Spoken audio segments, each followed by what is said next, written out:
Would you dare to keep a hyena as a pet? There is a tribe in the northwest of Nigeria that has done the unthinkable.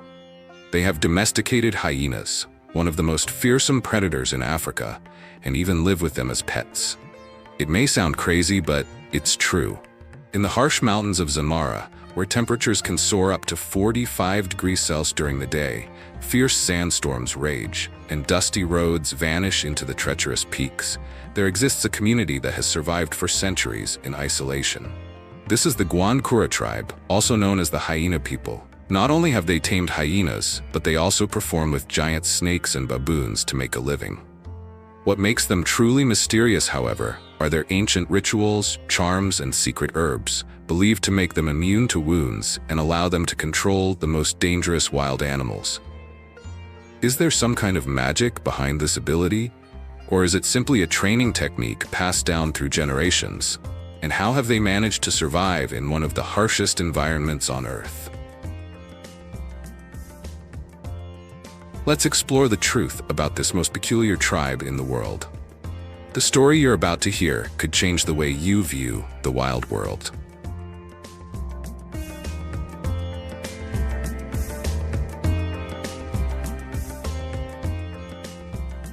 The mysterious origin of the Gwankura tribe, the hyena tamers. Have you ever heard of a tribe that can domesticate hyenas, live with them as pets, and even believe they are immune to the bite of this wild beast? It may sound like a strange legend, but in northern Nigeria, this is a reality that has existed for centuries.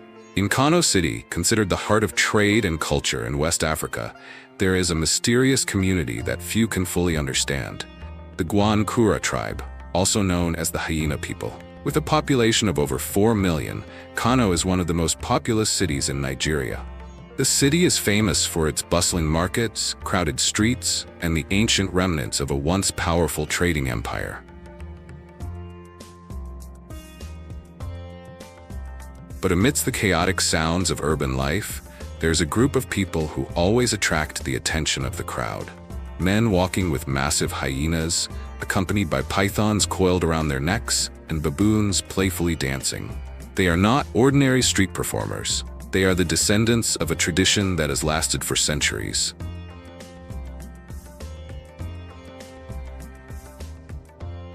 A journey into the land of death.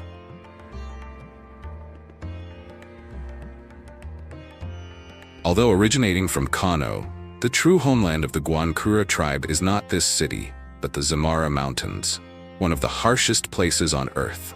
Imagine yourself lost in a desolate land where the scorching daytime heat can burn you with temperatures over 45 degrees Celsius. But as night falls, the air becomes bone-chillingly cold. The roads here are not for the faint-hearted. Swirling sandstorms, jagged rocks, and steep slopes make it easy to lose your way after just a few hours of travel. Not only is the nature here harsh, but Zamara is also home to deadly creatures. The hyena, the animal the tribe has domesticated, is actually one of the most dangerous predators in Africa. Unlike wolves or cheetahs, hyenas never spare their prey. They have the strongest jaws in the animal kingdom, capable of crushing bones in a single bite. They are masters of patience, able to stalk their prey for hours before delivering a fatal strike. And if hyenas aren't terrifying enough, Zamara is also home to deadly venomous snakes, such as the black cobra and black mamba, scorpions with venom strong enough to kill an adult in hours, and numerous deadly diseases like malaria and yellow fever. So how has a tribe managed to survive in a place where every element is against humanity?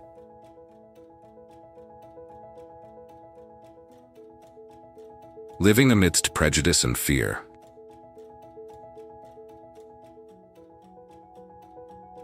In reality, the greatest threat to the Gwankura tribe comes not just from nature, but from people.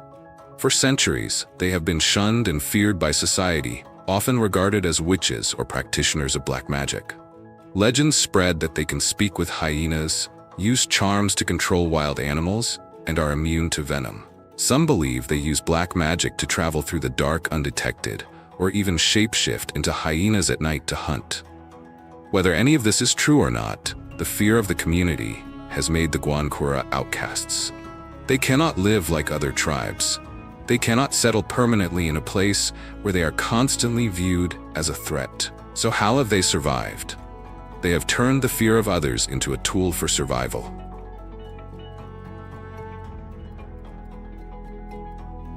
The unique art of survival.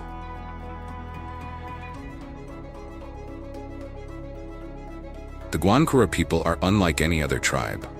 They are not just nomads, they are masters of the art of survival. They constantly move through cities and villages, performing shocking acts to make money. They carry hyenas, cobras, baboons, animals that ordinary people only dare to look at from a distance, but to them, these are their companions.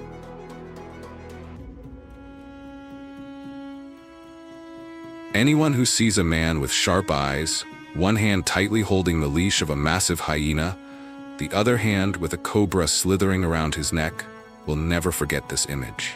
Their performances are not merely for entertainment. They are a part of their culture, a part of their survival.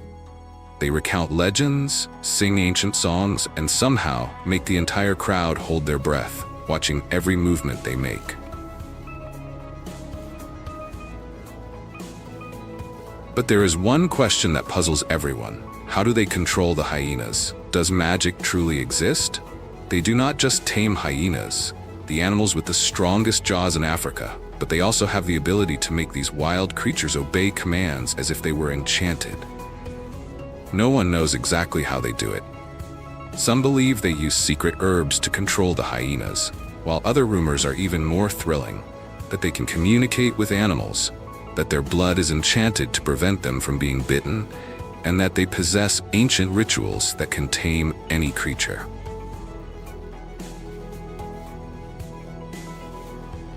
But what is really behind this ability? Is this a training technique passed down through the centuries? Or is there another mystery that the world has yet to uncover? If what you've heard so far is strange enough, then what comes next will send chills down your spine. Get ready to step into the mysterious world of the Guankura, where humans and spirit animals are not just companions, but part of the same soul.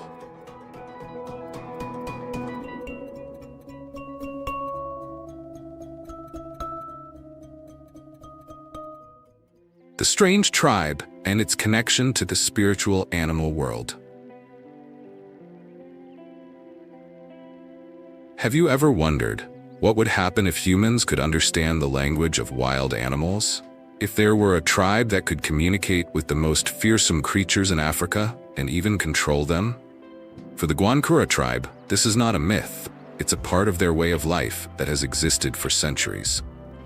These people are not simply street performers, but guardians of an ancient tradition that could astonish the entire world. They don't just tame hyenas, train giant snakes, and control baboons, but also share a strange connection with the spirit animal world, a connection that no one can fully explain. But the question is this just a technique of animal training, or is there a deeper secret behind it all?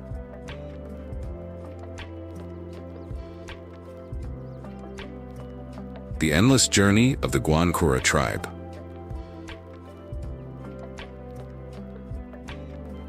Unlike other tribes, the Guankura does not have a fixed homeland. They are the nomads of the spirit animal world, wandering through the most remote lands of Nigeria. Though they originate from the Hausa people, one of the oldest communities in West Africa, they are regarded as a separate, mysterious, and controversial branch. They may appear in Kano City, where the crowded markets of Nigeria serve as a stage for their strange performances. But in the blink of an eye, they can disappear into the distant deserts of the Sahel, where sandstorms can conceal any trace of them.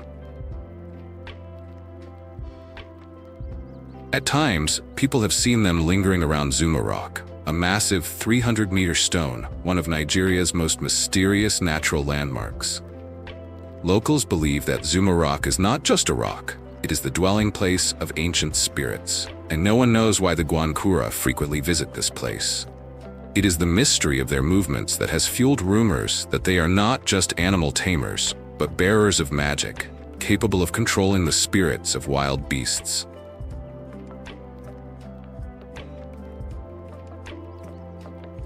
Spirit animals, companions or creatures under control?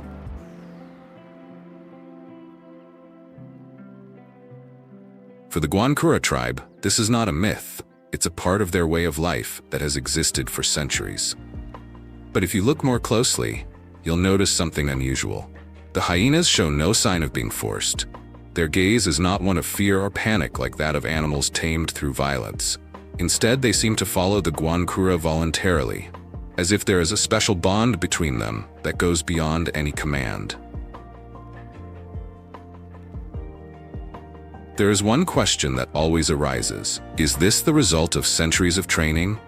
Or is there a spiritual element at play in the relationship between them and the spirit animals?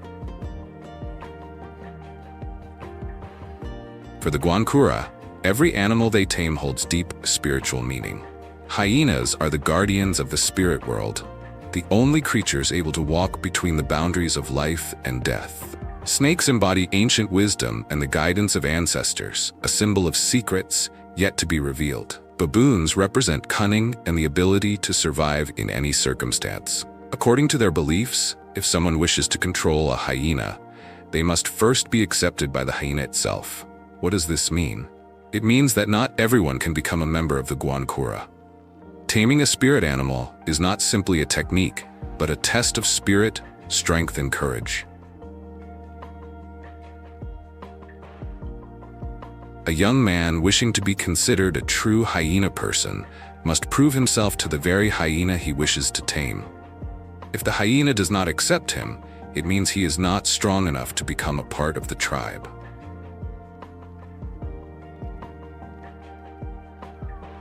The thin line between reality and myth.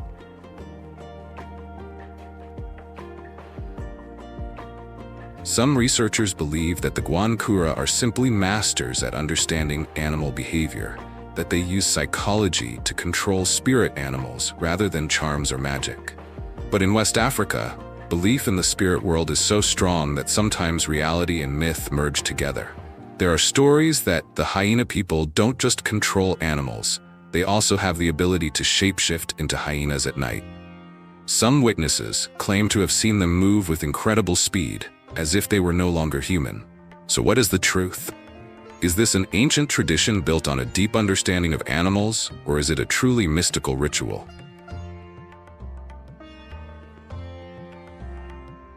We are about to venture deeper into one of the most terrifying mysteries of this tribe. But one thing cannot be denied: what the Guankura do is beyond the ability of ordinary humans. Are they simply masters at animal control, or is there some force behind them? Stories of dark magic, mysterious rituals, and even legends of humans shape-shifting into hyenas. All of this is pushing us toward a chilling crossroads. Now, get ready to step into a darker part of the world of the Guankura, a world where magic, spirits, and supernatural entities may very well be real. And if you think what I've said so far is strange, what's coming next will give you chills.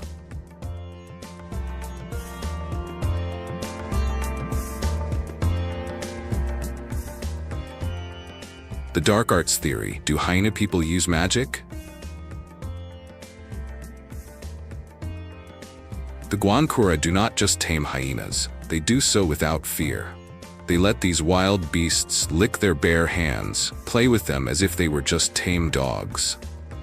But the strangest thing is that no one in this tribe has ever been attacked by a hyena. Could this simply be the result of an advanced training process?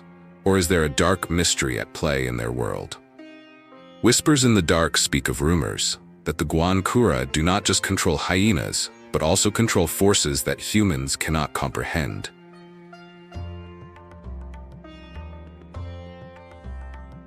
Charms, rituals, and invisible powers.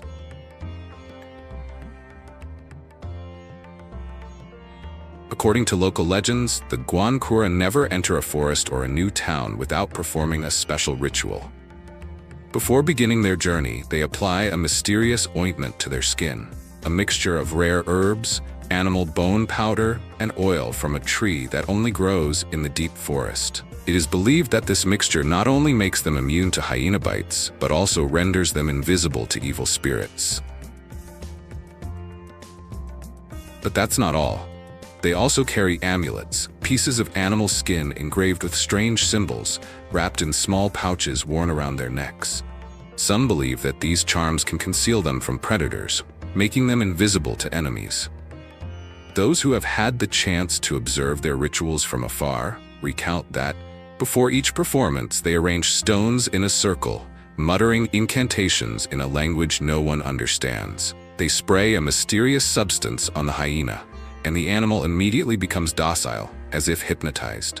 Cobras, which should be aggressive, coil obediently on their shoulders, motionless in a bizarre way. All of this leads many to believe that the Guankura do not just tame animals, they are using something far more terrifying.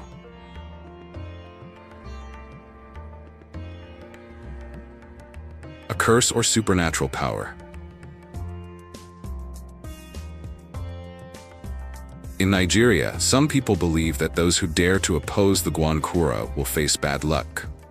There are stories about people who have attacked or betrayed them, and then mysteriously disappeared, or were haunted by terrible nightmares until the day they died.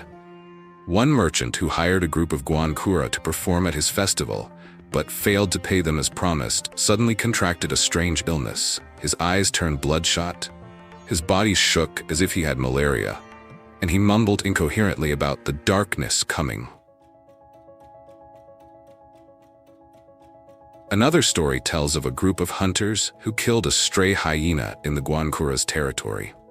Just days later, the entire group was bitten by snakes, right in their village, a place where no venomous snakes existed. These eerie coincidences have led many to believe that the Guankura are not just a tribe, they are the keepers of dark secrets from ancient times.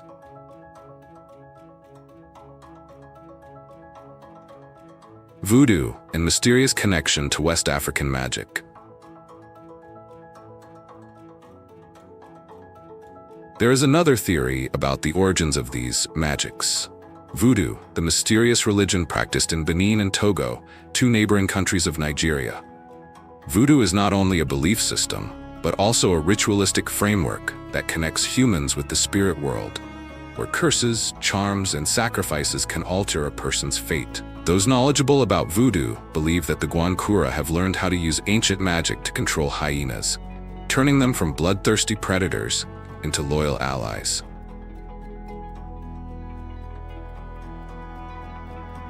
Some voodoo rituals are believed to make an animal loyal to a single person until death, grant a person immunity to the bites of wild animals, create an invisible protective circle around a community, causing those who intend harm to suffer misfortune. Though science has not yet proven these claims, voodoo is not just superstition. It is a reality that has existed for centuries in West Africa. Science or magic, what is the truth?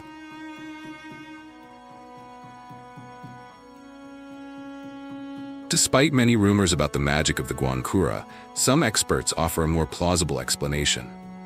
They believe that the rituals, ointments, and charms are actually methods of animal control based on psychology and herbalism. For example, the oils they apply to their skin may contain compounds with a scent that causes animals to recognize their master as part of their pack. The incantations are likely sounds with special frequencies that calm wild animals.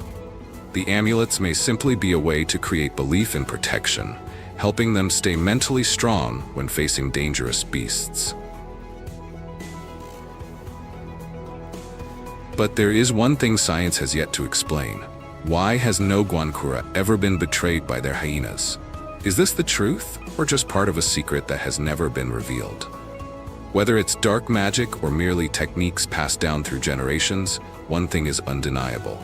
The Guankura have survived for centuries in one of the harshest environments on Earth. But their lives are not just surrounded by mystery and magic. To truly understand them, we must look at how they survive in a world filled with dangers not just from nature, but from the very society they live in.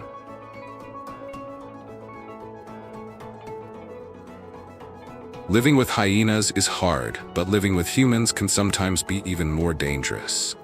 Let's step into the perilous life of the hyena people, where the line between life and death is just a chain's length away.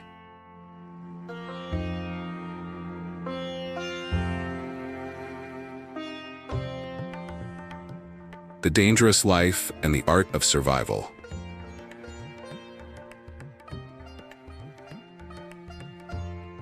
For most of the world, hyenas are a terrifying wild animal, but for the Guankura, they are companions, family, and their source of life. But the life of this tribe is not just about hyenas. Behind their impressive performances, behind their reverence for the world of spirit animals, there is a fierce struggle to survive in a society to which they have never truly belonged. They face not only the dangers of nature, but also prejudices, stigmatization, and a modern world that has no place for their ancient traditions. The art of survival between humans and wild beasts. Unlike other nomadic tribes, the Guankura do not have fixed territories, villages, or lands of their own. They live among dusty streets, in desert areas, or anywhere they can find temporary shelter. But the strangest thing is, they never sleep alone. Imagine waking up in the early morning and realizing that an adult hyena is curled up beside you, or that a cobra is silently slithering around your sleeping spot. For the Guankura, this is normal. They do not keep hyenas in cages. They let them roam free in their homes, eating, sleeping, and sometimes even hunting together. Let's step into the perilous life of the hyena people, where the line between life and death is just a chain's length away. But have you ever wondered, what do these hyenas eat? In the poorest regions of Nigeria, food is not something everyone has access to, and keeping an adult hyena is a huge challenge. Instead of fresh meat, they are often fed leftovers, bones, or anything that can be chewed. But this very fact makes them accustomed to human life, turning them into an inseparable part of the Guankura community.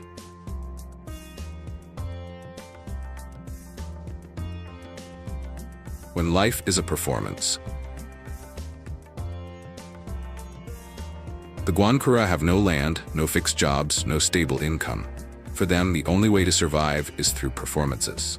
From the markets in Kano to remote rural areas, they bring hyenas, snakes, and baboons, performing for anyone willing to pay to watch. Each performance can earn them between 20 to 50 USD, a large sum in some of the poorest regions of Africa. But to earn this money, they risk their lives. Can you imagine putting your head in the mouth of a hungry hyena in front of hundreds of spectators? Or letting a cobra slither around your body, trusting that it won't bite? A mistake, even for just a second, could cost them their lives. But they continue, because this is not just a way to earn a living, it is a part of their culture, their belief, and their way of existing through the centuries. Facing prejudice and persecution. Despite living with this tradition for centuries, the Guankura have never truly been accepted by society. Many Nigerians fear them, avoid them, and even call them witches or practitioners of black magic. Local children are taught not to look into the eyes of a Guankura person because they believe they can control your thoughts. Some local authorities have even banned them from performing, accusing them of animal cruelty and spreading superstition. But despite being persecuted, despite being chased from city to city, they continue to live their way. They know that they will never fit into the modern world, but this world has never understood them either.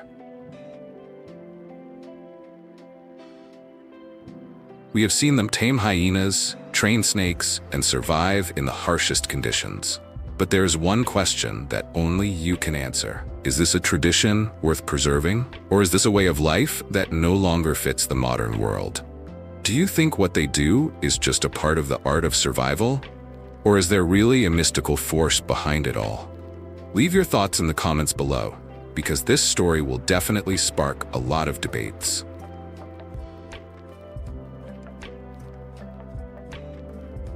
And if you found this content valuable, don't forget to like to help more people discover this strange story. Today, we have journeyed together into a mysterious adventure, exploring the Guankura tribe, the hyena tamers who live alongside wild animals that most humans would only dare to watch from a distance.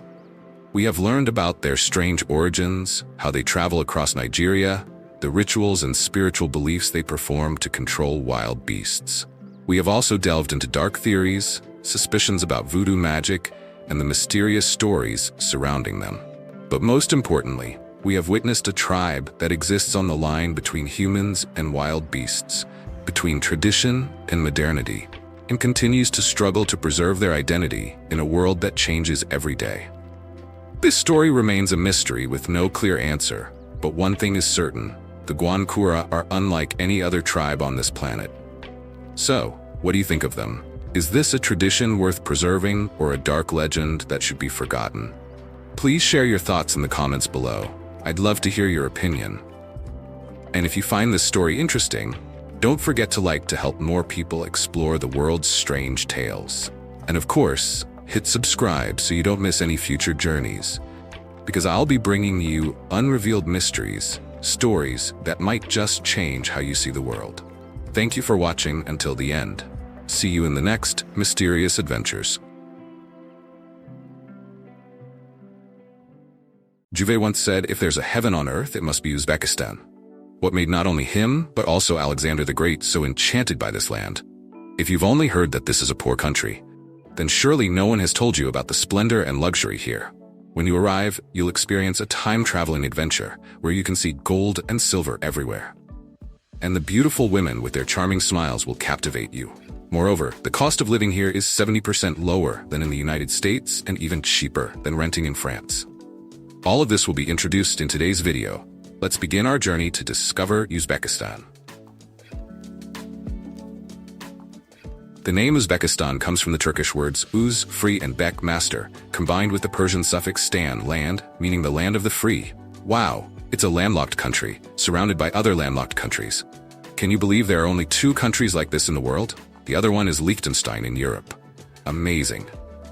Uzbekistan is about 172,042 square miles, making it the largest and most populous country in Central Asia with around 33 million people.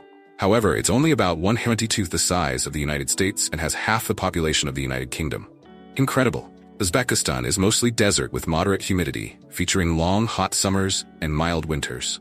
What a unique climate. Uzbekistan lies on the Silk Road, an ancient trade route connecting China and the Mediterranean that has existed for over 2,000 years. Fascinating. Major cities like Tashkent and Samarkand have been important stops on the Silk Road for centuries. Here you'll find magnificent palaces, mosques, temples, and tombs with stunning architecture. There are also bustling domed markets that give visitors a timeless experience. How exciting! First, in the capital Tashkent, your trip won't be complete without visiting Chorsu Market, the largest and oldest market in Central Asia. It's a must-see. The first visual is the giant dome inspired by traditional nomadic yurts, decorated with intricate blue patterns and towering white columns, making you feel like you've stepped into another world. Breathtaking. Inside, the market is divided into 2 floors. The first floor is a paradise of fresh food, from meat and cheese to vegetables and delicious pickles. Mouth-watering. The second floor is equally captivating, with stalls selling clothes, jewelry, and especially high-quality dried fruits like macadamia nuts and dried apricots, along with friendly and open vendors ready to interact with tourists. What a wonderful experience. The Tashkent Metro, a precious gem of the city, is considered one of the most beautiful subway systems in the world. Wow! Each station tells a fascinating story about the city's rich history. Incredible. The Cosmonaut Station celebrates the Soviet space exploration era with stunning sculptures and murals of famous astronauts like Valentina Tereshkova, the first woman in space. Amazing. In contrast, the Alisher Navoy Station exudes architectural elegance from Uzbekistan's Islamic period, with domed ceilings reminiscent of grand mosques. Breathtaking. The Mustaqilik Maidoni Station is exquisitely designed, sparkling with beautiful crystal chandeliers rivaling the grandeur of European art galleries. Magnificent. When you ride the metro to your destination, it's not just a trip, but a journey through time and space. Exciting. Metro tickets cost only about 12 cents, making it one of the most affordable yet rich experiences in the world. Unbelievable. Today, modern Tashkent is increasingly taking on a luxurious and classy appearance with rapidly developing infrastructure. Impressive. The construction of the Tashkent International Business Center, with 5-star hotels and high-rise office buildings, is a prime example. Remarkable. For instance, the Hilton Tashkent City showcases the sophistication the city is aiming for, with its 5-star amenities, upscale restaurants, and luxurious retail shops attracting both business travelers and tourists. Fantastic. High-end international brands like Louis Vuitton and Gucci have also made their way into prestigious shopping centers like Samarkand Darvoza. Extraordinary. After seeing all of this, do you still think this is one of the poorest countries? If yes, comment number 7. If no, comment number 9. Thank you for your feedback. Next, Samarkand is the second largest city in Uzbekistan with a history rivaling Rome, Athens, or Babylon, spanning over 27 centuries. Wow! Ancient Arabic manuscripts once called it the Pearl of the East, while Europeans affectionately referred to it as the home of extraordinary people. Incredible. When Alexander the Great first saw Samarkand, he was amazed and exclaimed, "I've heard this city is beautiful, but I could never have imagined it to be this magnificent and splendid." Breathtaking. A city that attracts so much admiration, what does that mean? Fascinating. For centuries, Samarkand has never lost its powerful allure and continues to captivate hearts. Amazing. Registan Square, often called the heart of Samarkand, is home to 3 majestic Islamic schools. Impressive. It's not just a center for academic exchange, but also the cultural hub of the city, where every merchant, scholar, and tourist must stop. Wonderful. As night falls, the square becomes enchanting under the golden glow, attracting all eyes. Magical. Samarkand also boasts the Bibi Khanim Mosque, one of the most outstanding architectural masterpieces of the Islamic world from the 15th century. Spectacular. Built by Emperor Timur to honor his beloved wife, the mosque embodies the grandeur of the Uyghur Renaissance. Remarkable. Despite weathering many historical ups and downs, Bibi Khanim still stands tall, a symbol of eternal love and power. Oh, inspiring. Moreover, if you close your eyes in Uzbekistan's bustling markets, you can easily imagine yourself back in the country's golden age. Exciting. The calls of vendors, the aroma of spices, and the lively atmosphere of buyers and sellers evoke images of East-West merchants meeting to exchange precious goods. Nostalgic. Instead of camel caravans carrying goods, today there are modern tourist vehicles, but the vibrant atmosphere of negotiations remains intact, just like centuries ago. Amazing. Walking through markets like Siab and Samarkand, you'll instantly feel the warmth of the locals. Heartwarming. They not only sell traditional products like handmade carpets, silver jewelry, and fine silk, but are also eager to share stories about the rich history and culture of this land. Fascinating. This helps visitors feel like they're stepping into a living story of the Silk Road. Incredible. Besides captivating stories, you have the chance to find countless stalls with exquisite handmade products like silk scarves, pottery, and especially Uzbekistan's famous dried fruits. Delightful. Walnuts and dried apricots are not just ideal gifts for tourists, but also carry the unique flavors and identity of Samarkand. Mouth-watering. As mentioned earlier, Europeans once called Samarkand the home of extraordinary people. Are you curious why it earned this name? Intriguing. If you know, share your story in the comments. If not, comment number 4 and we'll explain in the comments section. Thank you for your engagement. Uzbek women are often described as symbols of traditional beauty, with their expressive large eyes, gentle features, and radiant skin. Wow! Their long, lustrous black hair reflects their focus on natural beauty and meticulous self-care. This elegance, combined with their calm demeanor, has long been considered the standard of femininity in Central Asian cultures. Fascinating. What makes Uzbek women stand out is the blend of Eastern and Western influences in their appearance. Their features often have a mix of Asian and European traits, creating a unique harmony. High cheekbones paired with soft almond-shaped eyes create a beauty that's both exotic and familiar, captivating many visitors. Incredible.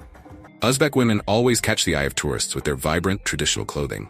Whether it's the scorching summer with temperatures up to 40 degrees Celsius or the freezing winter, you'll see them wearing long outfits made from atlas and adras fabrics. Amazing.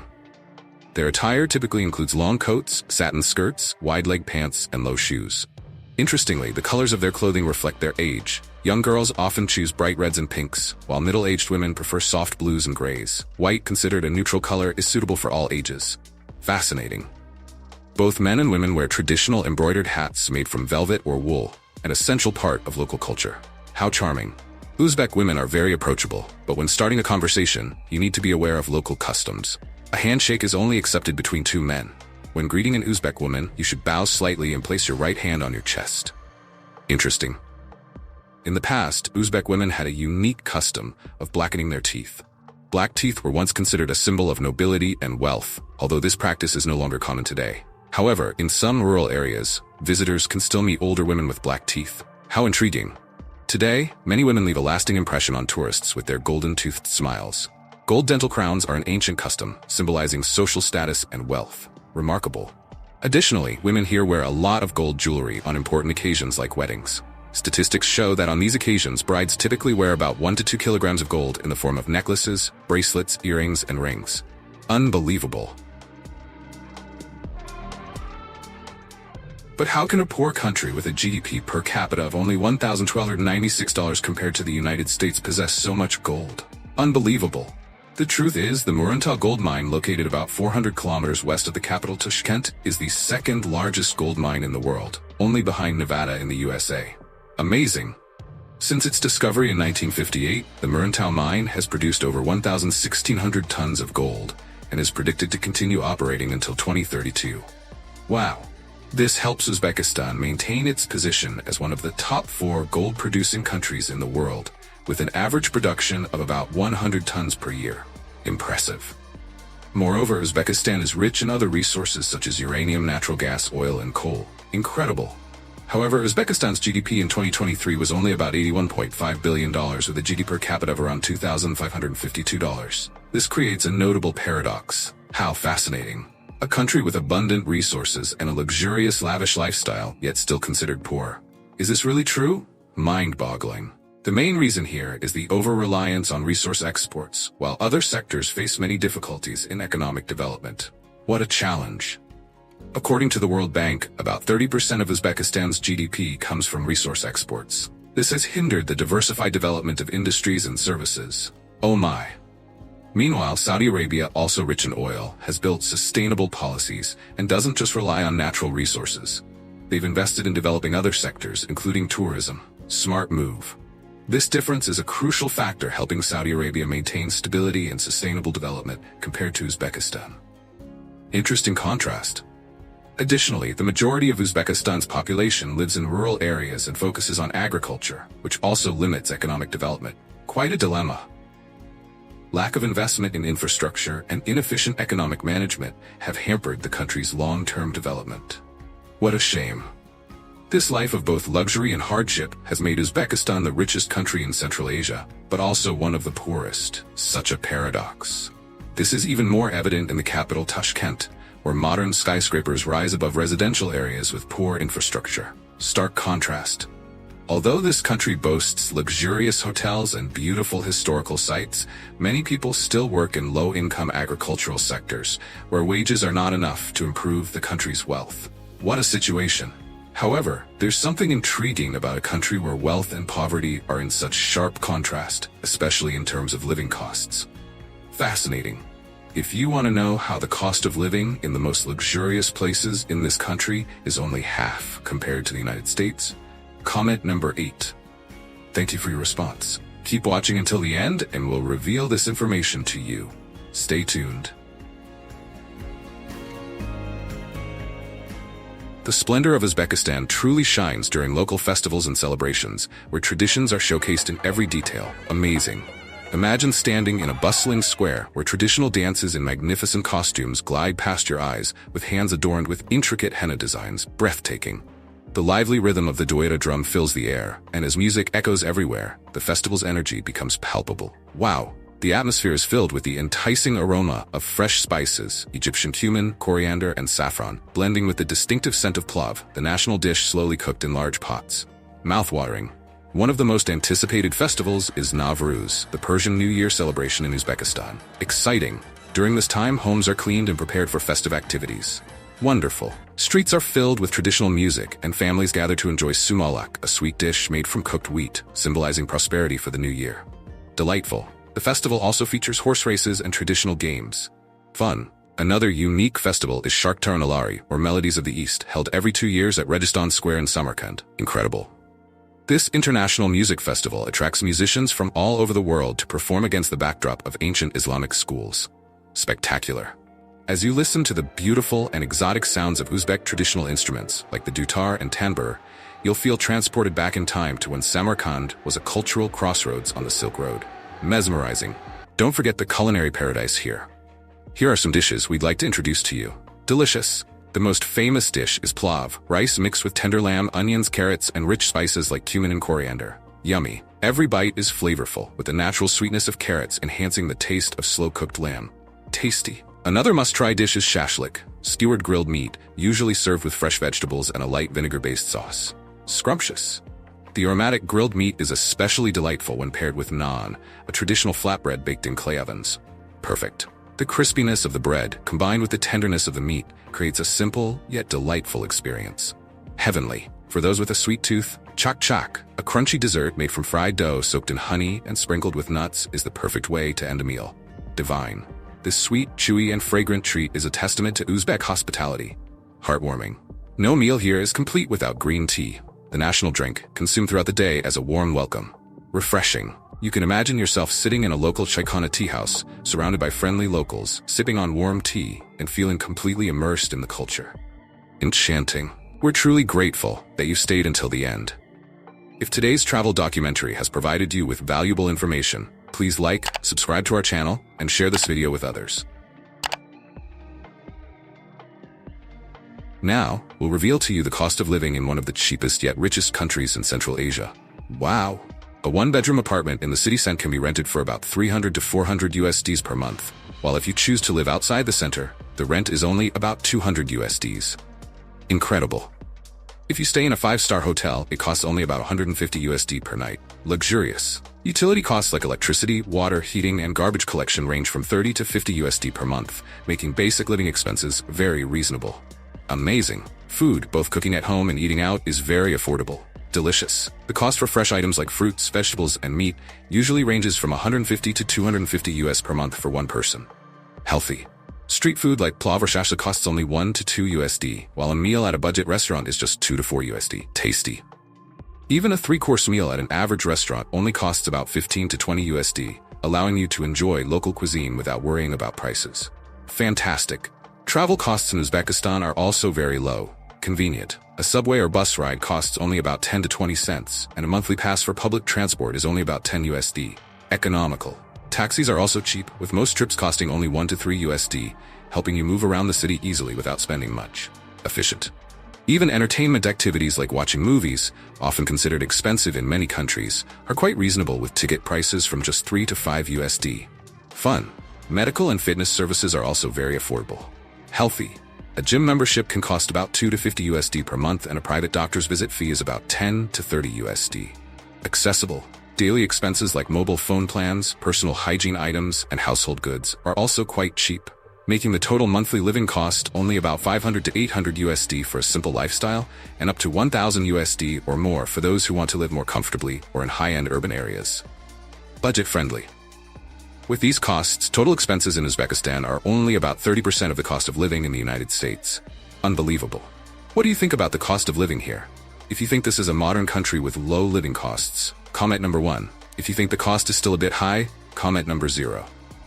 We'll introduce you to countries with lower costs, but still high quality. Your choice. If you're considering traveling or settling in Uzbekistan, it has become much easier in recent years, thanks to simplified visa policies. Exciting. Many tourists can now enter without a visa. Citizens of over 80 countries, including some European countries like Germany and France, along with Japan and South Korea, can stay up to 30 days without a visa. Welcoming. For those who don't qualify for visa-free entry, Uzbekistan has implemented an e-visa system for citizens of over 70 countries, including the USA, Canada, and Australia. Convenient. This e-visa is valid for up to 30 days and can be applied for online, with approval usually taking about 2 to 3 days and costing around 20 USD. Quick and easy. Additionally, Uzbekistan also offers a visa on arrival option but requires pre-approval, usually through a local embassy or consulate. Flexible. These reforms not only show Uzbekistan's efforts to promote tourism, but also make the country more accessible to international visitors. Open for exploration. We've explored Uzbekistan, a colorful country with a unique blend of luxury and simplicity. Wow! From vibrant festivals to delicious cuisine, from low living costs to convenient visa policies, Uzbekistan is truly an attractive destination. Amazing! If you enjoyed this video, don't forget to like and share it with your friends. Spread the word. Hit that subscribe button to not miss our next exciting journey with us. Stay tuned. Feel free to comment about which destination you'd like us to explore next. We're listening. Thank you for joining us on this adventure, and we'll see you in the next video. Until next time.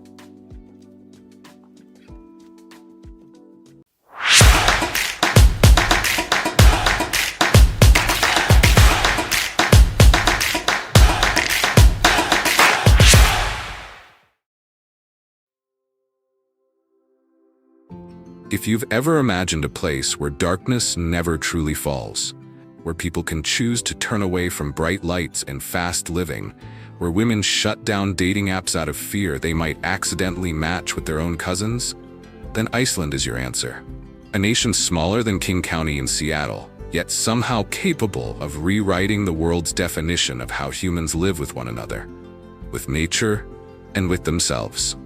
Here, you don't come to rediscover your heartbeat in the flesh of a busy street. You come to hear it among volcanic plains, in steaming hot lagoons, in the way a local friend slowly says, "Here, sometimes people choose silence, because silence answers more." Iceland isn't a place for those looking to escape. It's for those who've gone far enough to finally know what they need to come back to. And the strange thing is, Iceland has been there, all along.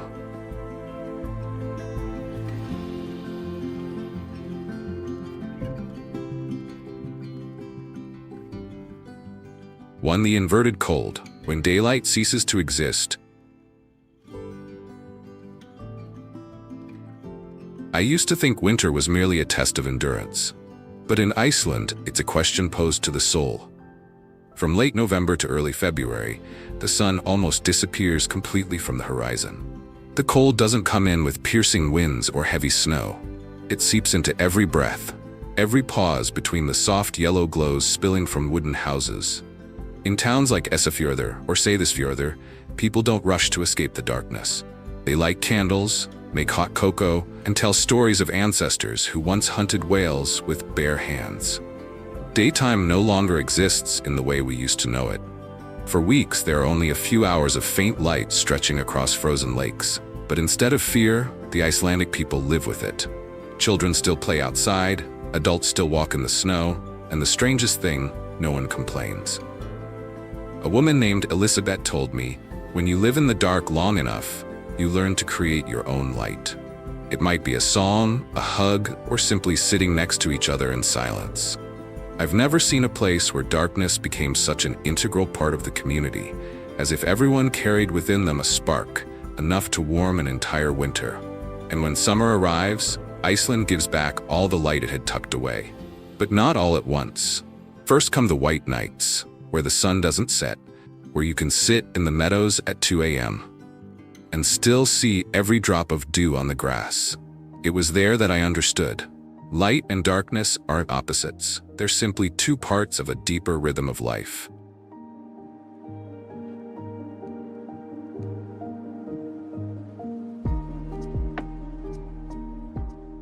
Two Icelandic women and the quiet strength of love.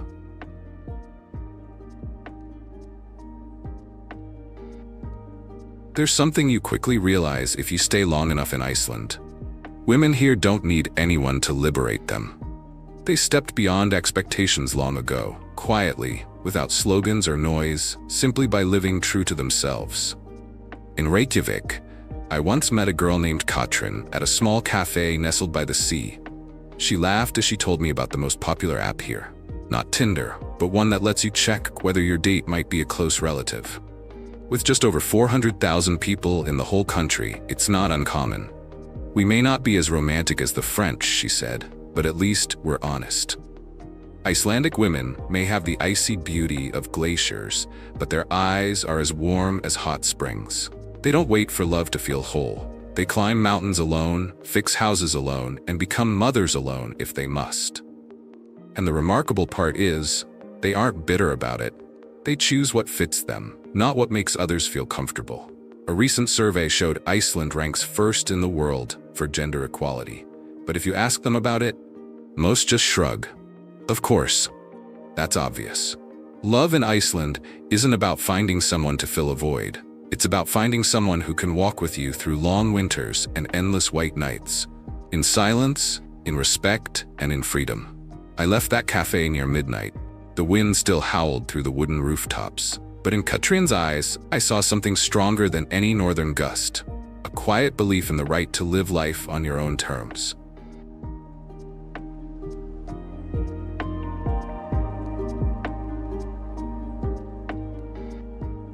Three, hot springs and the culture of bathing with the president. There are places in the world where matters of state are discussed behind closed doors, with ties, documents, and serious tones. In Iceland, that might happen in a hot spring surrounded by volcanic hills, where someone leans back against the rocks, eyes closed, letting warm mineral water soothe every joint. Here, going for a bath isn't just about hygiene. It's a social ritual, an invisible yet solid bond between neighbors, between generations, and sometimes between citizens and the president. I once visited a small spring in Laugarvatn, where steam rose from the earth, forming a mist as soft as silk. An elderly man beside me pointed to someone casually chatting with a group of young people. That's Guðni, the president. Here, everyone bathes the same. No one was surprised. No one rushed over for a selfie. Because in Iceland, closeness isn't unusual. It's the most natural thing. This tradition dates back centuries to when Vikings believed that natural hot water could heal not only the body but also the mind. Today, though the country has modernized, this habit remains intact. After work, people soak in the hot springs, chat, or sometimes just silently watch the snow fall. What struck me wasn't the quality of the water or the design of the pool. It was how people here shed all their roles when entering the water. No more titles, no more pressure, just skin, breath, and a sense of belonging. A woman named Sigríður, who had bathed here since childhood, told me, "We don't talk much about happiness, but every time I sink into the water, I know I'm exactly where I'm meant to be." Elsewhere, you might need an expensive spa to feel relaxed. But in Iceland, happiness can begin in a pool nestled among rocks and snow, and sometimes with a burst of laughter echoing through the mist, where you can no longer tell who's the president and who's just your friend.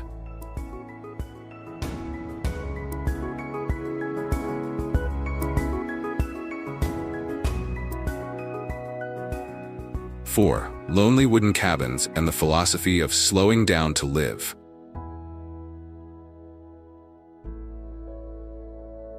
From above, Iceland looks like an unfinished map, with streaks of black land, white glaciers, and a few scattered dots, wooden houses in frozen wilderness. These cabins often stand alone, with no neighbors, no streetlights, no phone signal. But in that solitude, people discover a different rhythm of life, slow, deep, and untouched by external control. I once stayed in a wooden cabin in the Skagafjörður region, over 40 minutes drive from the nearest town. At dawn, the sound of wind brushing the metal roof wakes you up. No honking cars, no buzzing phones, just the sounds of nature speaking to you in its most primal language. Icelanders don't call it isolation.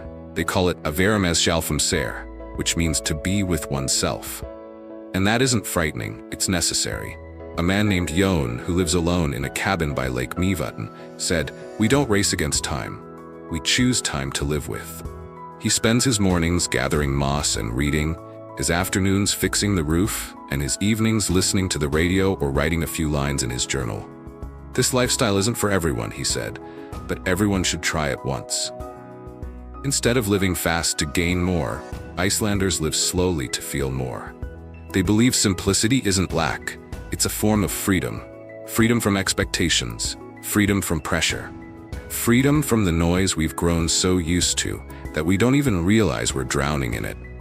And in that little wooden house, as I boiled water for tea over real firewood, watching the snow fall without feeling rushed, I understood why someone would choose to live their whole life in a place where the Wi-Fi signal is weaker than the one inside their own soul.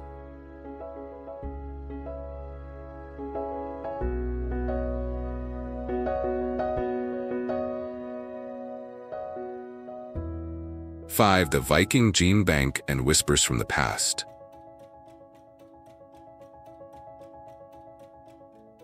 Iceland doesn't just preserve its pristine landscapes, it safeguards something the modern world is losing every day: genetic memory. In Reykjavik, there's a place that seems meant only for scientists. But once you step inside, you realize it's a doorway to both the past and the future. The world's largest gene bank, where hundreds of thousands of DNA samples are stored, not because of illness, but because of existence. Icelanders know exactly where they come from. Flowing through their veins is the blood of Vikings, those who crossed oceans in wooden ships, carrying both boldness and ancient myths. And they refuse to let that fade into oblivion. The National Genetic Database, managed by Decode Genetics, is one of the boldest efforts to preserve and deeply understand one's own identity. Not just to treat hereditary diseases, but to keep a mirror that reflects an entire people across the centuries. A researcher told me, "We don't see DNA as a tool, we see it as a story that hasn't finished being told." Thanks to the voluntary consent of tens of thousands of people, Iceland is rewriting how humanity understands origins, illness, and identity. And what makes it special is this: all information is handled with absolute respect. No commercialization, no selling. There's something very Icelandic about how they preserve memory. Not flashy, not fanatical, just quietly, precisely, and with deep humanity. And perhaps that's why, despite being small and isolated, this country draws scientists from around the world. Not just to collect data, but to learn a way of life, where knowing yourself isn't a slogan, but a daily effort.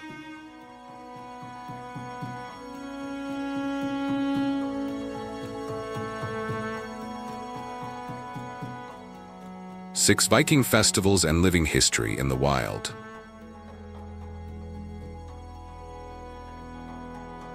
You can read about Vikings in books, you can watch movies about them, but in northern Iceland, you can live like one. At a reconstructed village near Akureyri, people don't just rebuild Viking homes, clothing, or food. They revive the spirit, resilience, community, and harmony with harsh nature. I visited on a misty morning, cloudy but not freezing. Bare-chested men chopped wood with real axes. Women stoked fires and baked black bread on hot stones. Children learned to tie rope, shape pottery, and shoot arrows. No phones, no instruction signs, just birdsong, laughter, and the echo of the past. A man named Bjorn, tall and bearded, playing the role of village chief, said, "We don't call this acting, we call it returning." And he was right. No one was trying to perform as a Viking. They simply lived as if they had never left the 10th century. The annual Viking festival draws thousands of participants, both tourists and locals. Not out of nostalgia, but because they find something that's vanished from modern life. The feeling of being part of a real community. In that atmosphere, people eat together, drink mead, tell stories by the fire, and dance late into the cold night. No one is left out. No one stands on the sidelines. No matter where you come from, young or old, man or woman, you are welcomed.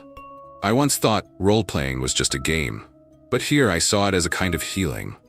Away from modern people, long disconnected from nature and community, to touch something primal, powerful, and real. And as I left the village, my shoes muddy and my hair scented with smoke, I realized I wasn't just a spectator. I had lived, if only for a day, as part of something that transcends time.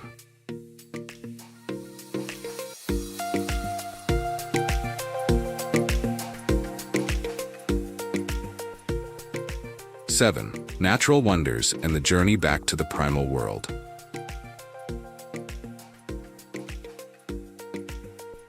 Nowhere else has ever made me feel as small as Iceland. Not because of loud grandeur, but because of the quiet majesty of nature, where humans don't dominate, but are merely allowed to exist, humbly.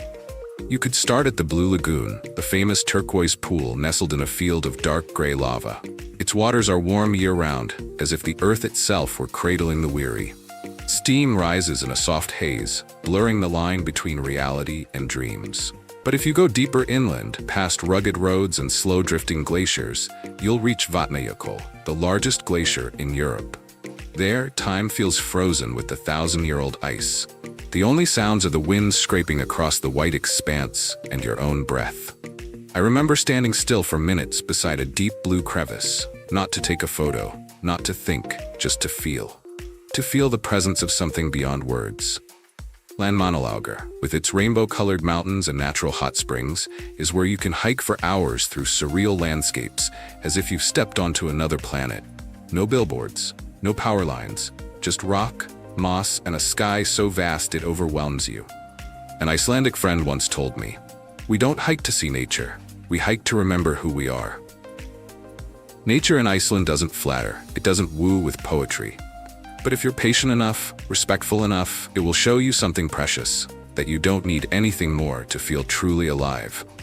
In a world where everything seems replaceable, Iceland reminds you that some things exist only if you're willing to stop and look up.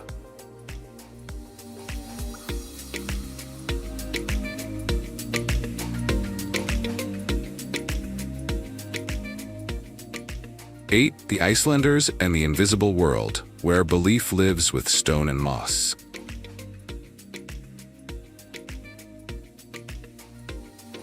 In many parts of the world, if you say you believe in elves, fairies, or spirits living in stones, people might see you as someone who hasn't grown up.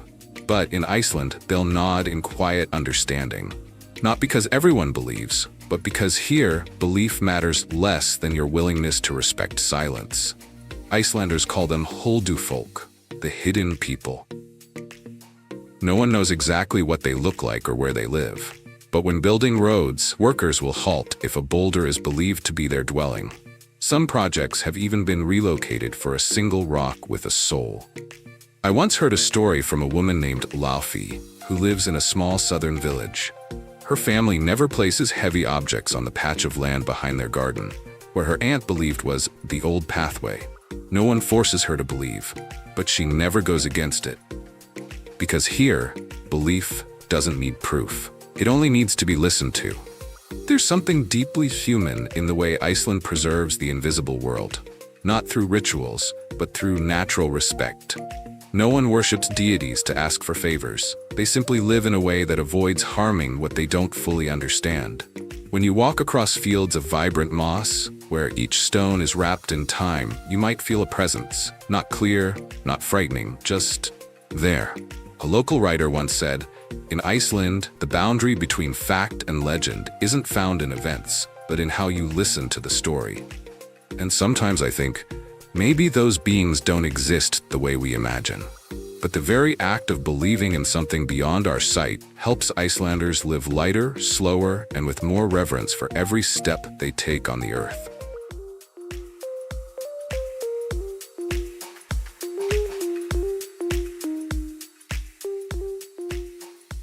9. Daily life, from state-owned liquor to surprisingly manageable costs. If you walk into a supermarket in Reykjavik expecting to find wine like in California or Paris, you'll be disappointed. In Iceland, alcohol isn't sold freely. To buy it, you must go to a special chain of stores called Vinbúðin, owned by the state. Why? Iceland doesn't ban alcohol, but it doesn't encourage it either. Drinking culture here isn't loud or impulsive. People drink mindfully, moderately, the same way they do most things, slowly and deliberately. It's fascinating that a modern nation adopts a state-controlled alcohol model. But for Iceland, it's part of their life philosophy. Freedom doesn't mean indulgence. It's the ability to be in control, not letting any habit, even joy, take over. I asked a middle-aged man named Arnar about this, and he simply smiled. Here, we buy wine like we watch sunsets. Not always available, but all the more valuable because of that. As for cost of living, many are surprised to learn that Iceland isn't as expensive as it seems, if you live like a local. A cozy wooden cabin in the countryside can cost just $600 to $800 a month, including electricity and geothermally heated water. Fresh food, bought at local markets, is often priced similarly or lower than in major European cities. And if you live simply, like most Icelanders, you don't need much to feel content. There aren't many ads, no brand wars, no always upgrade culture. You don't need designer clothes, luxury cars, or the latest phone to be respected. Just be a kind person, that's enough. And in a world where everything seems to be getting more expensive, Iceland feels like a gentle whisper. Living simply isn't losing. It's winning against yourself.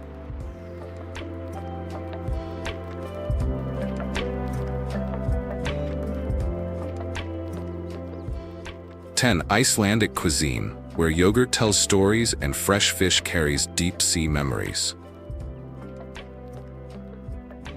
Icelandic cuisine isn't fancy, it's not complicated, but every dish feels like a whisper from ancestors, rustic, rough-edged, and full of meaning.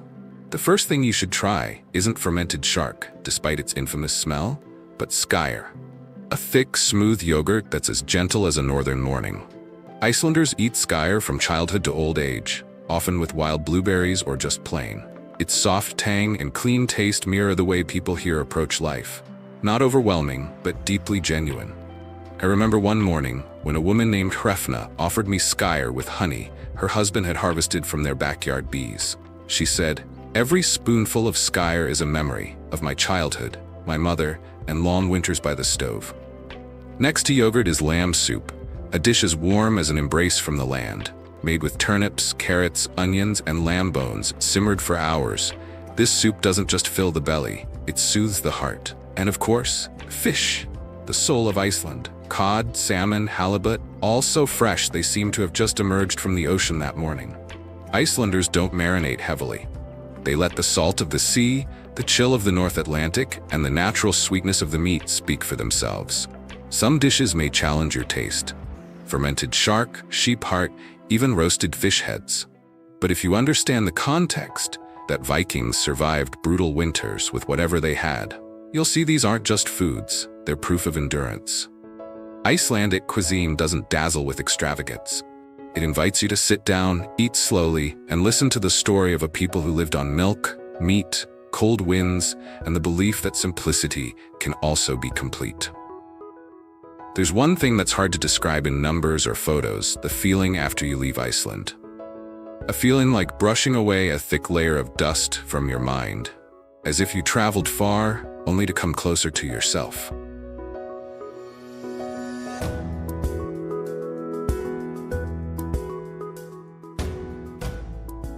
From the endless summer light to the complete darkness of winter. From a wooden cabin without Wi-Fi to a hot spring where all roles dissolve.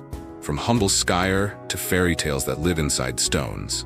Iceland doesn't try to amaze you, it simply stays there. Honest, wild, and full of dignity. And the most important thing isn't whether you go to Iceland or not. It's whether you dare to believe that a different rhythm of life is real.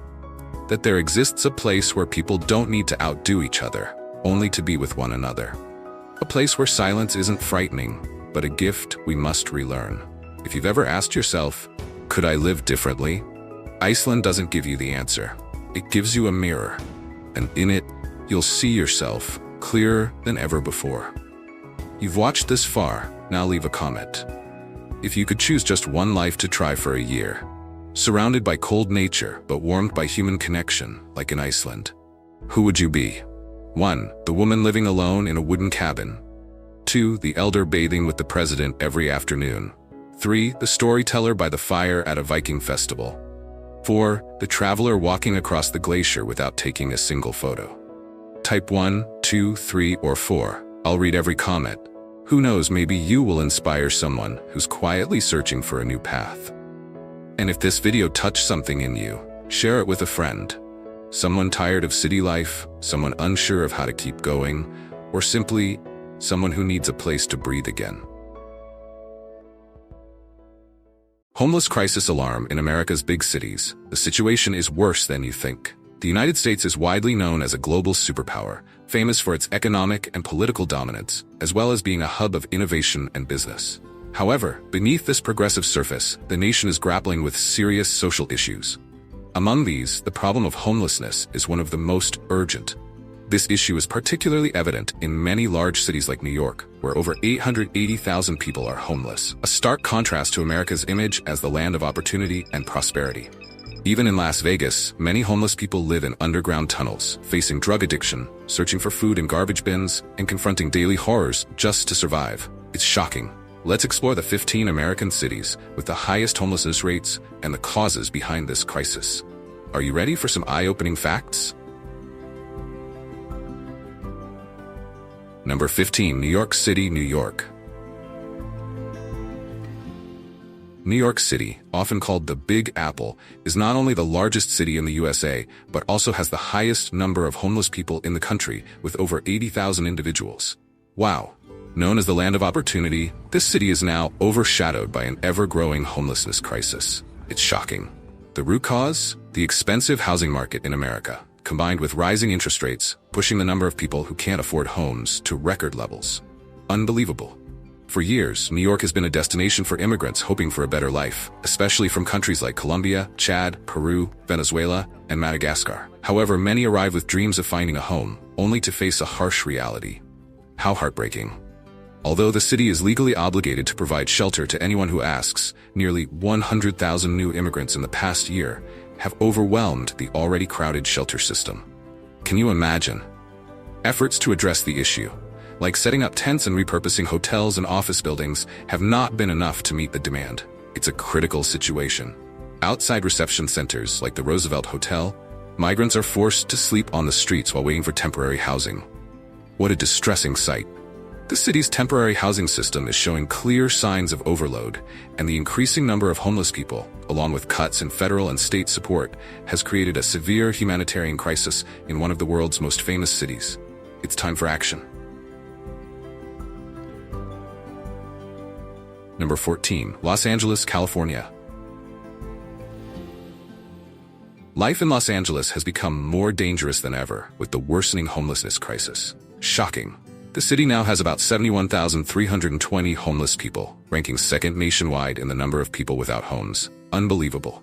Despite being hailed as the world's entertainment capital, the cost of living in Los Angeles continues to skyrocket, making it difficult for many to find affordable housing. How devastating. From 2020 to 2023, the homeless population increased by 12%, showing that local government efforts are still not enough to solve the problem. What a challenge. One of the most notorious areas for homelessness is Skid Row, where makeshift shelters line the streets between industrial buildings. It's heartbreaking. Some homeless people even steal electricity from nearby lampposts to power their shelters. How resourceful, yet concerning. Tourists visiting Los Angeles often express shock at the large number of people living on the streets in one of the richest cities in the wealthiest state of the nation.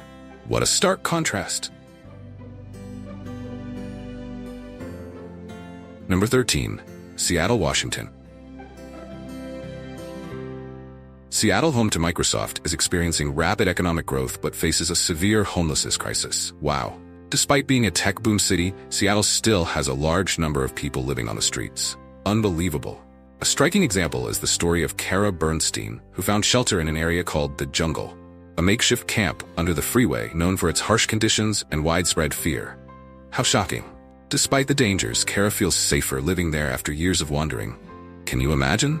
She appreciates the sense of community that this place provides, something she found hard to find elsewhere. What a bittersweet reality. Number 12, San Diego, California. San Diego is famous for its ideal climate and beautiful beaches. Wow. But beneath this coastal paradise lies serious social challenges. Shocking. San Diego currently has about 10,264 homeless people, ranking 4th among cities with the largest homeless populations in America.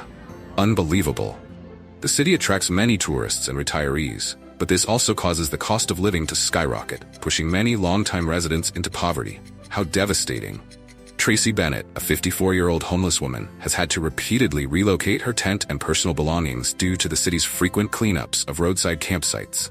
Can you imagine?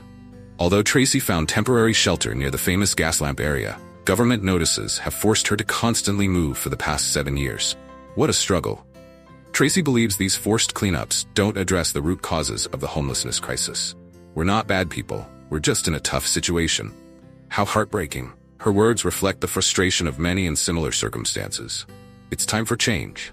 According to Tracy, cleaning up campsites is a waste of resources and doesn't bring real solutions. We need to do better. Number 11, Washington, D.C. As the capital of the United States, Washington, D.C. currently has about 4,922 homeless people. Shocking. Right now, 7 out of 1,000 people in the capital are living on the streets. Can you believe it? The government has made efforts to build housing projects to help the homeless, but not everyone qualifies for assistance, and even those who do don't always want to move in. How challenging. Even more alarming, the number of elderly homeless people has nearly tripled in the past year, with 2/3 of homeless seniors over 70 years old and some even over 90. Unbelievable. David, a homeless person in Washington, D.C., shares, "I receive food and money from kind people, but I don't want to live like this. I want to find a better place and end this life." How heartbreaking. However, there's a silver lining. Washington, D.C. has recorded the fastest decrease in the number of homeless people from 2020 to 2023 compared to other areas on the list. That's progress. Number 10, San Francisco, California.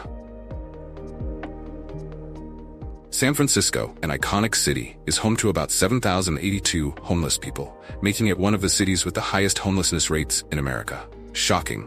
Despite being admired worldwide for famous landmarks like the Golden Gate Bridge and its proximity to Silicon Valley, the hub of technology and innovation, this city faces deep social challenges. Unbelievable. The skyrocketing cost of living, especially due to real estate prices and rent, has made San Francisco one of the most expensive cities in the world. Can you believe it? This financial strain has led to a homelessness crisis, creating a stark contrast between the city's wealth and the growing number of people without homes. How heartbreaking. Number 9. Denver, Colorado. Denver, the capital of Colorado, is famous for its breathtaking natural beauty and the surrounding Rocky Mountains. Wow. However, this city is also facing a serious problem: homelessness. Can you believe it? There are about 10,054 homeless people living here, making it the 5th city in America with this issue. Shocking. According to Denver officials and homeless support organizations, at least 311 homeless people died in 2024, more than any year before. How heartbreaking. The main cause of these deaths? Drug overdose. It's alarming. Experts agree that solving homelessness requires a strong focus on providing housing. But guess what? Colorado is facing a severe housing crisis. It's ranked 7th nationwide in housing shortage. The state is short about 70,000 homes. Unbelievable. This shortage has caused rent and property prices to skyrocket, making the homeless crisis in Denver even worse.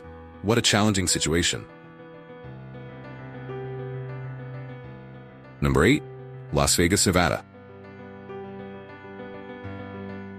According to the latest data from 2024, Las Vegas now has 8,323 homeless people. Shocking. 3,969 people have shelter, while 4,054 live on the streets. Can you believe it?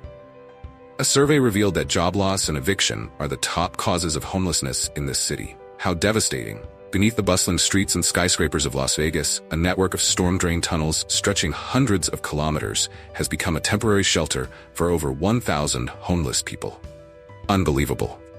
Many have created makeshift living spaces using items scavenged from dumps. How resourceful, yet heartbreaking. Jay, who has lived in these tunnels for over 10 years, describes life underground in Las Vegas as extremely filthy. What a harsh reality. Jay is frequently robbed by other homeless people, to the point where he no longer sees the point in keeping any possessions. How tragic. The concept of personal property has lost all meaning to him. Can you imagine living like that? A major danger these people face is sudden floodwaters rushing into the tunnels after rainstorms. It's terrifying. The rainy season in Las Vegas lasts 3 months, ending in September each year. That's a long time to be on high alert.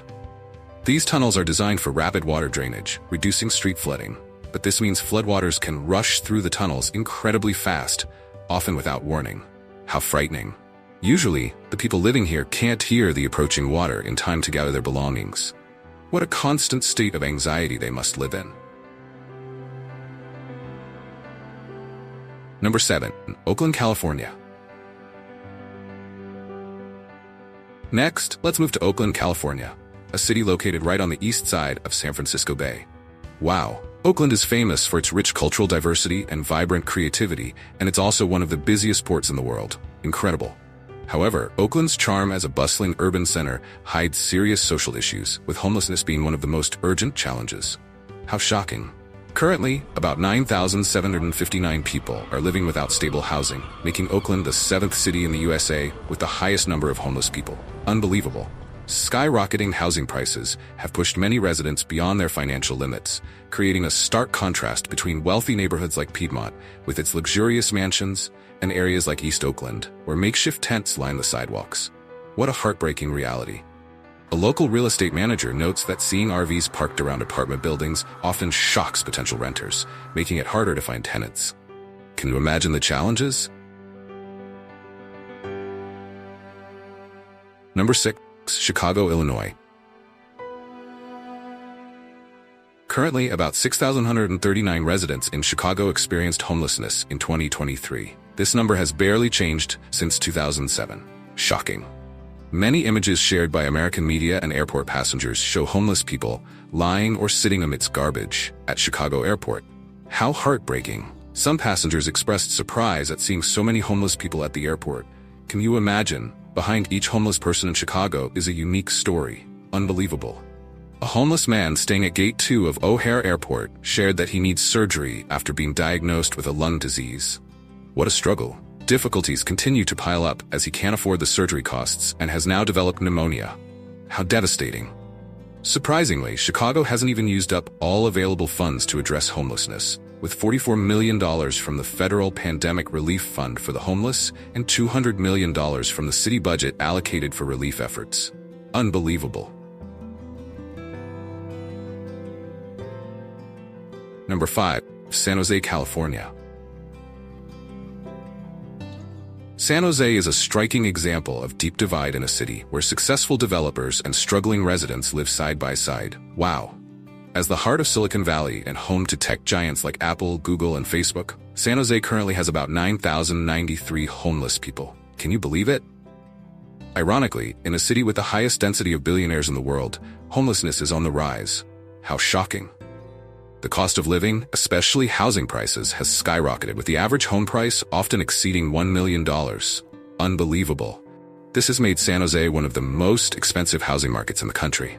What a challenge. As a result, many low-income residents, including service workers, teachers, and even civil servants, are forced to live far from the city or, in the worst cases, become homeless. How heartbreaking. This highlights the stark inequality between Silicon Valley's prosperity and the struggles faced by its less fortunate residents. What a contrast. Number 4. Portland, Oregon. The complexity of Portland's homelessness crisis is evident in the numbers. Wow. As of 2024, thousands are still living on the streets without shelter. Shocking. Homelessness in Portland has increased by 65% from 2015 to 2024, with about 6,297 people currently without stable housing. Can you believe it? During this time, the city has spent $1.7 billion on affordable housing development and other services, including building 4,608 affordable housing units. What an investment. However, many still struggle to find housing, facing year-long waiting lists. How frustrating. Personal challenges faced by the homeless, especially untreated mental illness and substance abuse, make these efforts even more complicated. It's heartbreaking. An estimated 58 to 88% of homeless people in Portland are dealing with addiction. What a staggering statistic. Fentanyl, a powerful synthetic painkiller, is becoming increasingly common and causing many overdose deaths, becoming the leading cause of death for those under 50. How alarming. Number 3. Eugene, Oregon. Eugene is one of the cities in America with the highest rates of homelessness per capita. Shocking. With 432 out of every 100,000 people experiencing homelessness, the impact on the community is severe. Can you believe it? Lack of affordable housing, limited shelter capacity, and insufficient mental health resources are the main factors contributing to this crisis. It's heartbreaking. Over 3,000 people in Eugene have no stable housing, with more than 2,000 forced to sleep outdoors every night. How devastating. As of January 2022, about 44% of the 2,690 homeless adults aged 25 to 64 in Eugene were experiencing chronic homelessness. What a challenging situation. In total, a staggering 73% of homeless people in Eugene live without shelter, one of the highest rates in America. It's unbelievable. Number 2. Phoenix, Arizona. Phoenix, Arizona currently has about 9,642 homeless people, making it one of the cities with the highest homeless population in America. Shocking. Although Phoenix is a famous tourist destination with beautiful landmarks like the Desert Botanical Garden and Camelback Mountain, behind these stunning scenes lies the sad reality of economic inequality and rising living costs. Can you believe it? Housing shortage is a major cause, with skyrocketing rent prices making it impossible for low-income residents to maintain their lives here. How heartbreaking. Additionally, Arizona is facing a severe opioid crisis, with over 2,000 residents dying each year from opioid overdoses. Unbelievable. Fentanyl, a powerful synthetic opioid, is becoming increasingly common and contributing significantly to this crisis. It's alarming. The Arizona Department of Health reports that an average of 5 people die every day from opioid overdoses. What a tragic situation. This alarming trend has exacerbated social issues in Phoenix, making the housing and public health crisis even more severe. How devastating. Number 1. Sacramento, California. Sacramento, the capital of California, is famous for its role as a political hub, rich cultural heritage, and natural beauty. Wow. Despite being considered a city with lower living costs compared to other major cities in the state, Sacramento hasn't escaped the rapidly growing homelessness crisis, with about 9,281 people currently living without homes. Can you believe it? Even though the cost of living is lower than places like San Francisco and Los Angeles, Sacramento still faces a severe housing shortage, making the homelessness problem even worse. How shocking! The city's efforts to build more affordable housing and provide services for the homeless haven't been enough to meet the growing demand. It's heartbreaking.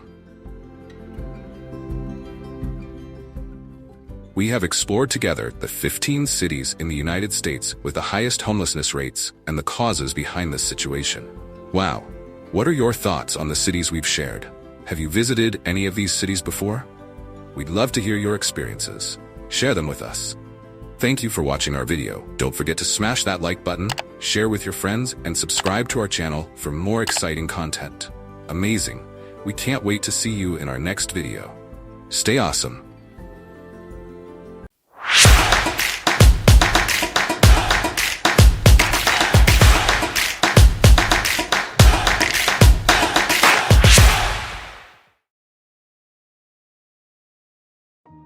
In the heart of Atlanta, once called the Jewel of the South, lies a street people avoid as soon as the sun begins to set. Beneath a bridge, with traffic roaring above, dozens of fragile tents are packed tightly together. A woman leans against the concrete wall, clutching her backpack as if it holds her entire life. Beside her, a boy in a knit cap stares blankly into space. This isn't a scene from a post-apocalyptic film. It's real, right in the middle of one of America's major economic centers. In 2024, the city recorded nearly 2,900 homeless individuals, with more than 40% concentrated in downtown. That figure is merely the visible tip of an iceberg, drifting slowly but unbearably cold. Some once believed this was just a side effect of the COVID-19 pandemic, but 3 years later, as other cities begin to recover, Atlanta still struggles to stand. Behind every statistic is a person, someone who once had a job, a home, a plan. But when safety nets collapse, housing costs skyrocket, and monthly checks no longer cover even basic shelter, resilience begins to crack. And the scariest part? No one really knows when they might become invisible.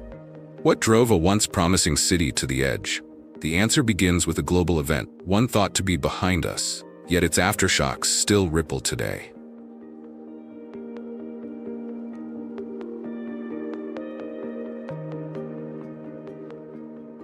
One, the pandemic and its first shockwaves.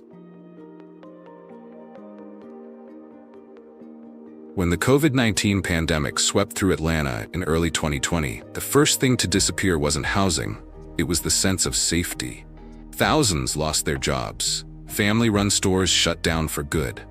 And worst of all, those living on the edge of poverty suddenly had nothing left to hold on to. At first, there was hope. People believed this was a passing storm. Just survive a few months and things would return to normal. But once eviction moratoriums were lifted, thousands of families were left with nowhere to go. Longtime tenants who had always paid on time were also forced out when landlords, struggling themselves, had no other choice. Between 2020 and 2023, rent prices in Atlanta rose by over 20%. It may not sound dramatic unless your income didn't rise with it, which in most cases it didn't.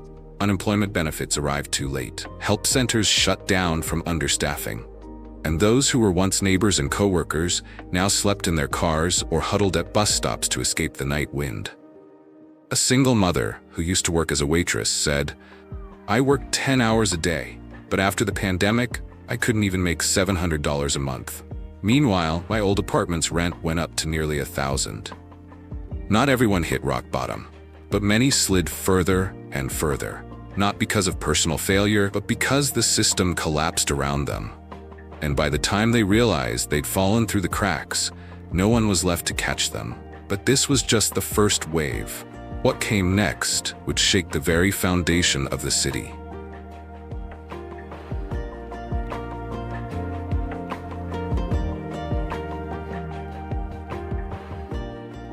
Two, current state of homelessness.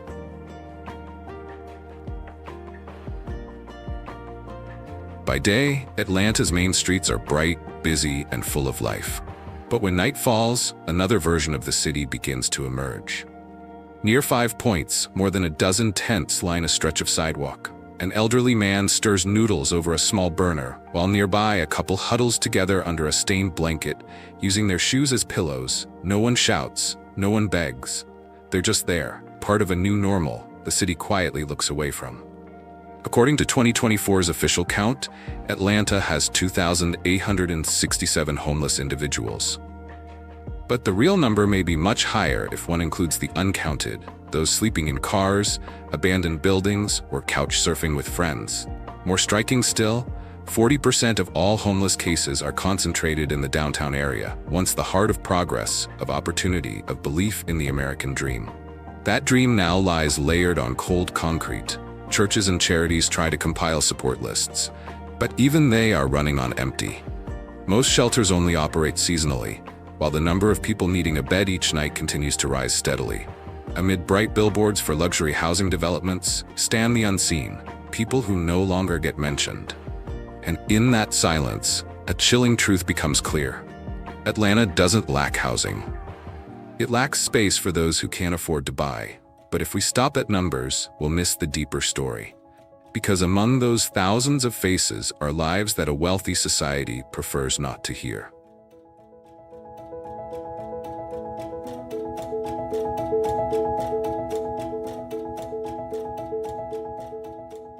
Three who are the homeless. It was a cold, misty morning in South Atlanta. The first light had barely filtered through the trees when a group of young adults rolled up their blankets near a MARTA station. No one spoke. No one asked where they were heading because most didn't know. They weren't addicts or criminals. They were youth who had just aged out of foster care. 18 on paper, but entirely alone in real life.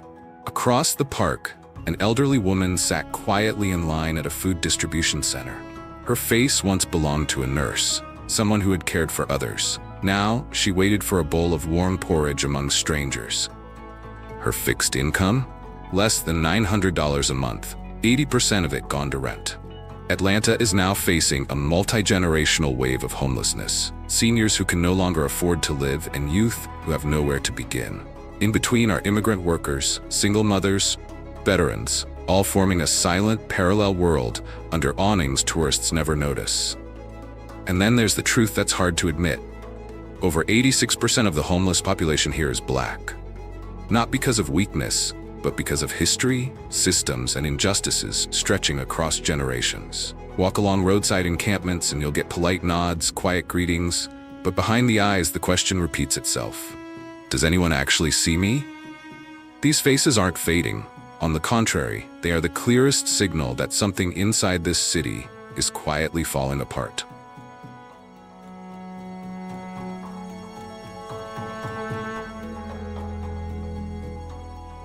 Four, what drove the city to this point?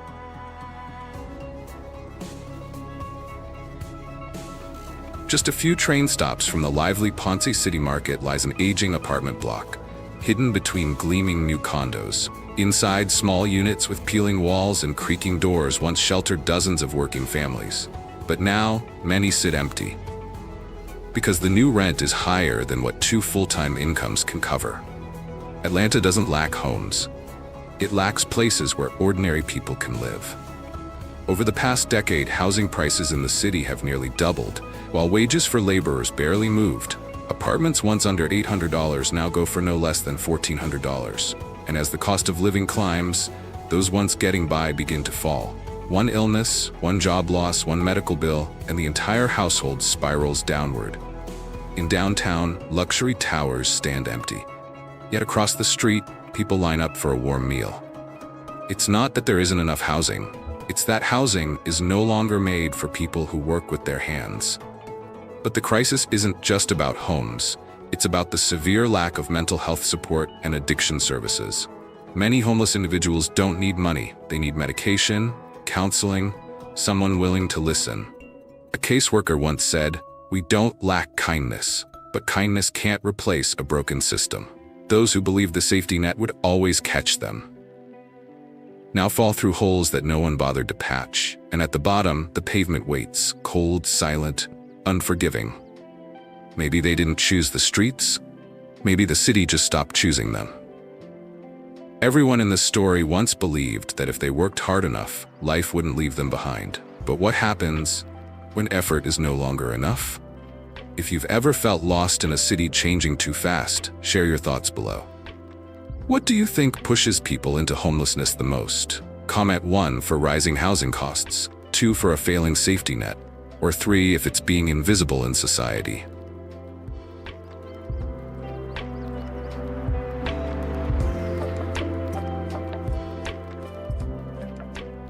Five, government initiatives and what they reveal.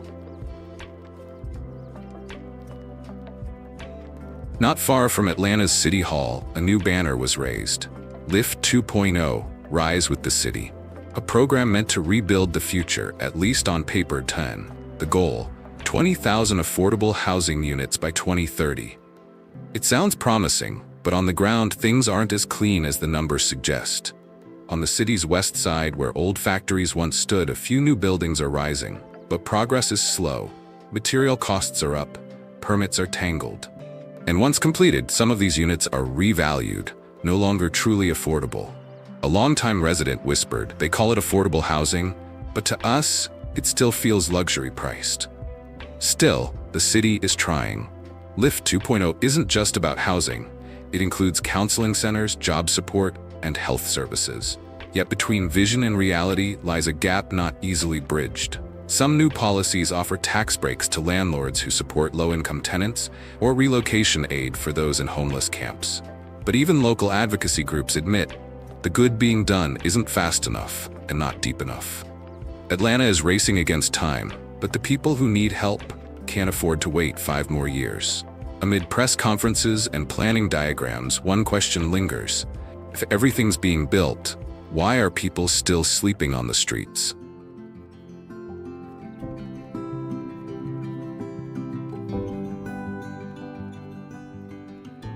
Six, health and reintegration programs, what hope looks like.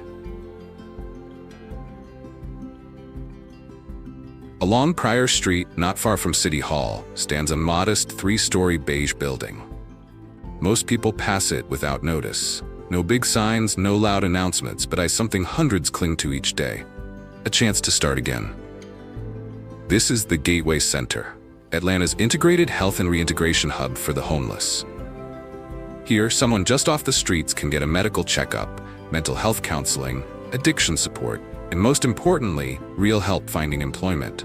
Not just paperwork, but training sessions, business partnerships, and personal caseworkers. It's not a perfect system, but last year's report showed over 60% of participants in the Next Steps program found stable jobs within 6 months. One middle-aged man who lived under a bridge for 3 years now manages a warehouse. He said, "I didn't need pity. They showed me another road, and I took it." Gateway doesn't fix everything, but it proves that when healthcare, counseling, and employment are combined, people can return. And in a city where too many have fallen, places like this are the last anchors of belief. But hope, however powerful, can't hold back the tide alone. Beyond these walls, the need keeps growing, and it'll take more than a few centers to meet it.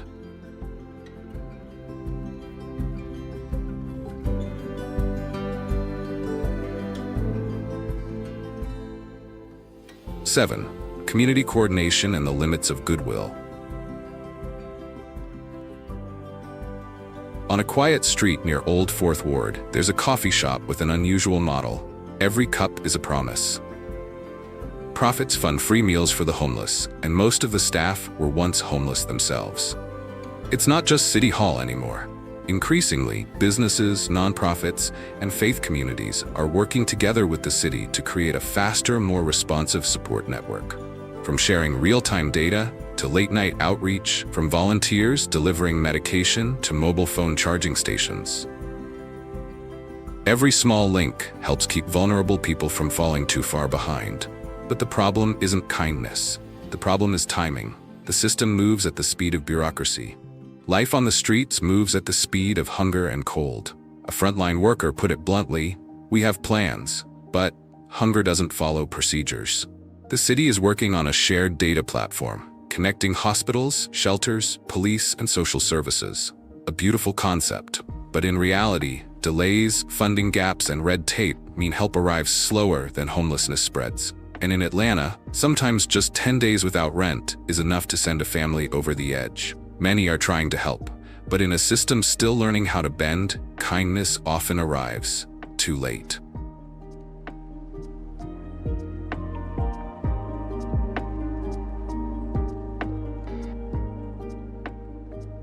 Eight, innovative solutions for housing and employment. On an empty lot in South Atlanta, once an abandoned parking area, now stand rows of tiny wooden structures with insulated tin roofs. From a distance, it looks like an eco-campground. But inside, it's a pilot model called Sustainable Transitional Shelters. Each unit is just 160 square feet, but it has a bed, a sink, solar electricity, and most importantly, a key handed directly to the resident. No middlemen, no complex background checks. If you're unhoused, this becomes your home, at least for now. The project began with a group of young architects and a small nonprofit. They didn't wait for city approval. They started building, one unit, one lock at a time. Nearby, an old machine shop has been transformed into a training center. Electrical work, assembly, bike repair, skills tied directly to real community needs. And after the training, graduates are matched with local businesses that have pledged to hire them. A man who used to sleep in a tent in Edgewood said, "I used to think no one needed me anymore. Now I'm teaching someone else how to weld." There are tech efforts too, a free app that functions as a real-time survival map, showing places to eat, shower, charge a phone, or find a volunteer doctor. Not every idea works, but what matters is, they didn't wait. They began with the belief that homelessness isn't just about shelter, it's about restoring a sense of control over one's own life. And maybe to heal a city, the first step is to return that first step to those who've lost everything. Not everyone needs a brand new building, but everyone needs a place to begin again, even if it's just a small room, a phone charger, or someone asking, "Are you okay?" Among the solutions mentioned, which do you believe can make the biggest difference? Comment 1 for sustainable shelter villages, 2 for job training linked to employers, 3 for tech apps that connect people to real-time help.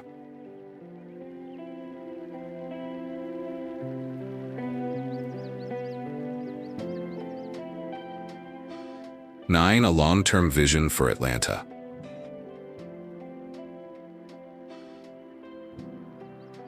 At a recent community meeting this March, the speaker wasn't a politician. It was a young woman, once homeless, once sleeping under the gas station awning near East Lake. Her voice wasn't loud, but it was steady. "I don't need a promise. I need a city that doesn't forget I existed." Since the pandemic, many policymakers have shifted their view. Homelessness isn't just about lacking shelter, it's the final symptom of many accumulated absences. To truly fix it, you can't just build more walls. You have to rebuild trust. Atlanta's long-term vision now focuses on 3 pillars: affordable housing, integrated healthcare, and stable employment. None of these can work in isolation, because someone who's hungry can't train for work, and someone who's sick can't keep a job without a roof at night. Some new projects aim to build multifunctional community clusters: housing, clinics, training spaces, and communal areas side by side. No walls between them. No labels like low-income zone. Businesses are joining too, not just out of duty, but because they realize a city that leaves no one behind is a city where the economy can actually thrive. Atlanta is learning to listen, not from the podium, but from the pavement, from the smallest stories, from those once ignored. And maybe, if enough people believe in that vision, a city without homelessness won't be a distant dream. It could be the future, if we walk it together.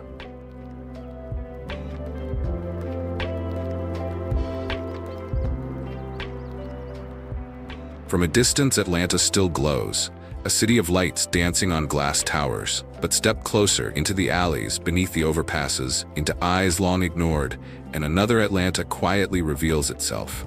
Not a city abandoned, but a city asking itself, Can a new song rise while the low notes still echo on the sidewalks each night?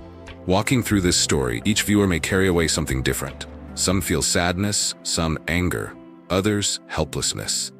But if there's one thing worth remembering, perhaps it's this: the homeless are not the problem. They are the result, and maybe the final warning if we choose not to see. If something in this video made you pause, share it. Sometimes a different set of eyes can change the way an entire street is seen.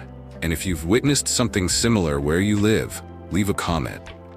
Just one line is enough to remind someone else this isn't only Atlanta's story. Because the line between housed and homeless is often as thin as a missed paycheck, a winter fever, or a call that never comes.